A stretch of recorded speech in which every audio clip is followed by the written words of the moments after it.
আসসালামু আলাইকুম everyone, welcome to my channel. নিয়ে এসেছি তেল ছাড়া আমের আচার। খুব সহজেই এই আচারটা তৈরি করে নেওয়া যায় এবং খেতেও খুবই মজার। আশা করি আমার আজকের রেসিপি ভালো লাগবে। চলুন ঝটপট এই মজার কাঁচা আমের তেল ছাড়া আচারটি দেখে নিই। আমি এখানে কিছু আম নিয়ে নিয়েছি। আমগুলোকে ভালো করে ধুয়ে নিয়েছি। এখন ছিলে নেব, ছিলে তারপর আবার ভালো করে ধুয়ে নিব।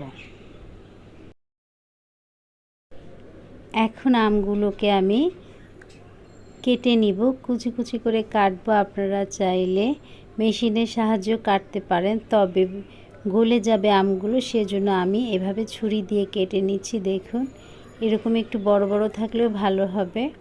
তো আমি সবগুলো আম এরকম ঝুরি করে কেটে নেব, অতিরিক্ত ছুরি করব না, কিছুটা বড় থাকবে আমগুলো। তো যে কটা আম নিয়েছি সবগুলো কেটে নিচ্ছি।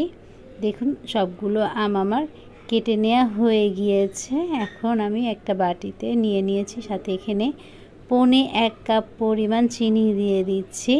চিনিটা দিয়ে আমটা কিছুক্ষণ মেখে রেখে দেব। মেখে রেখে দিলে চিনিটা গলে যাবে, চিনি থেকে পানি বের হবে।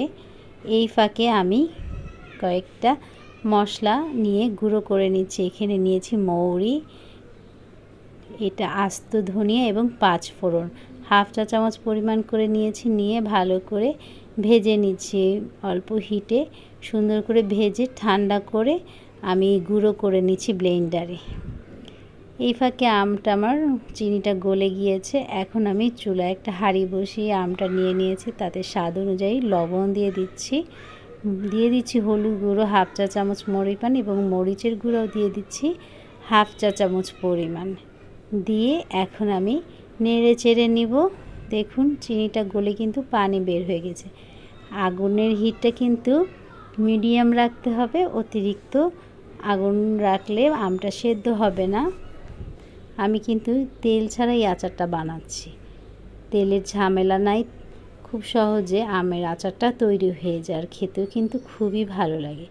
দেখুন, আমটা নাড়াচাড়া করতে করতে প্রায় আমটা সেদ্ধ হয়ে গিয়েছে। এখন যেই মশলাটা গুঁড়ো করে রেখেছিলাম সেই মশলাটা হাফটার বেশি দিয়ে দিচ্ছি, আর দিয়ে দিচ্ছি ভাজা জিরা গুঁড়ো। দিয়ে এখন একটু নেড়ে চেড়ে নেব। নেড়ে চেড়ে মিশিয়ে মশলাটা দেখছি কেমন হয়েছে। কিছুক্ষণ পর বাদ বাকি মশলাটাও দিয়ে দিব। এই ফাঁকে আমি সিরকা দিয়ে দিচ্ছি 1 টেবিল চামচ পরিমাণ। সিরকাটা দিলে আমটা বেশ কয়েকদিন ভালো থাকবে। এখন আমি নেড়ে চেড়ে নিচ্ছি। দেখুন, আমটা কিন্তু প্রায় হয়ে গিয়েছে। খুবই তাড়াতাড়ি হয়ে যায় এই আমের আচার, বেশি সময় লাগে না। 10 মিনিটের মধ্যেই আমের আচারটা খুব সহজে হয়ে যায়। বাদবাকি মশলাটা দিয়ে নেড়ে চেড়ে নিচ্ছি। চুলোটা কিন্তু অফ করে দিয়েছি। এখন ঠান্ডা করে আমি একটা এয়ারটাইট বক্সে ভরে রাখবো। দেখুন কেমন হলো আমার আমের আচার, অবশ্যই কমেন্টস করে জানাবেন। নতুন নতুন রেসিপি দেখার জন্য আমার চ্যানেলের সাথে থাকবেন। সবাইকে আল্লাহ হাফিজ।